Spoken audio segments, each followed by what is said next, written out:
Whatever happened to David Bellamy? Well, I would say he died in 2019, but I remember him when I was a teenager. I was studying my A levels, and we had the chance to attend a lecture by David Bellamy.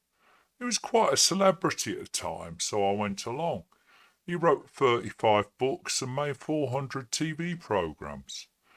I always found him a bit exaggerated. The BBC loved him. He always seemed to be on TV. He had a beard, and he spoke in an instantly recognisable manner. He looked good on TV. I liked Joanne Fletcher's books on Egyptology before she was banned from Egypt by Zahi Hawass, and I love Francis Pryor's books on ancient Britain. I don't think they would mind me saying they have a certain something, enough hair and eccentricity to be ideal for TV. Zahi Hawass lacks that eccentricity, but he has his Indiana Jones hat to compensate. Well, Bellamy was made for TV. Of course he was eccentric, he looked it. He speaks like someone only allowed out of the halls of academies for TV programmes. Perfect for TV. You want someone who gives the impression that they're academic. Well, David Bellamy's excitement looking at a plant picked from a bog was dripping with passion.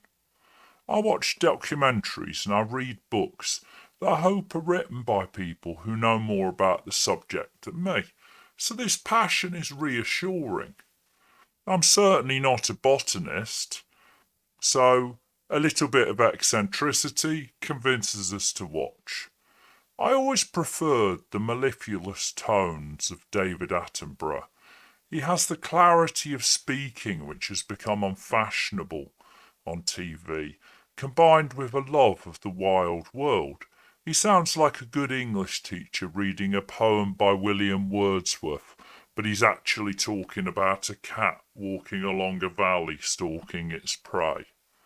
A few years ago, I was walking back from a concert at the Royal Albert Hall, and David Attenborough was getting out of a car, and I saw him being escorted into one of the academic institutions there. Well, frankly, he looked much older and much less well than on TV, and he was escorted by someone who was clearly a carer. In an age when men in their 50s are already being executed from TV as male and stale, and those who are hardly old are culled from television to make room for more diversity, he's like the last man standing. Looking at Attenborough, I pondered what happened to David Bellamy. So why was David Bellamy erased? Not only did he not have a TV show in the best part of a decade before his death, but his programmes never seemed to be rerun.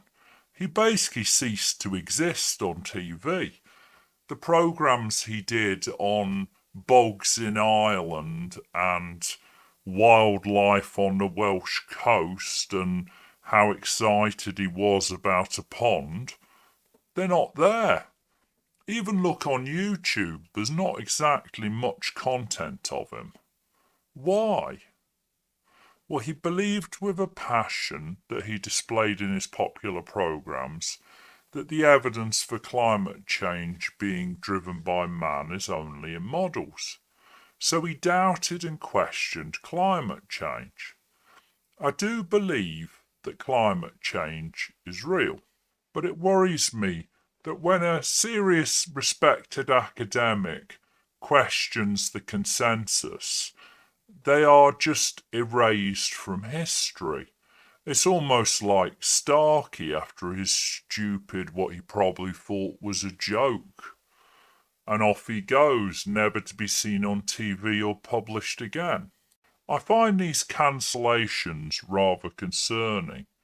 When somebody has an alternative point of view, if it's not valid, you deride it with facts.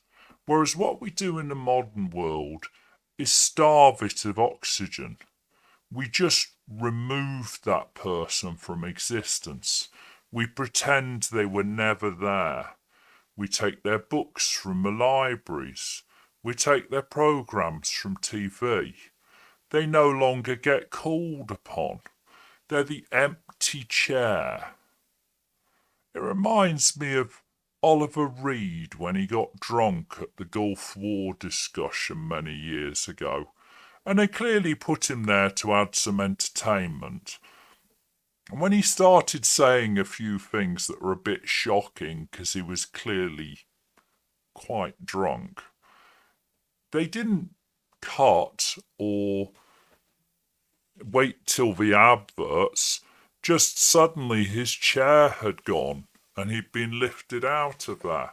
Well, that's what we do today with people who say uncomfortable things. If they don't say what we're supposed to say, then they just cease to exist. And that is worrying.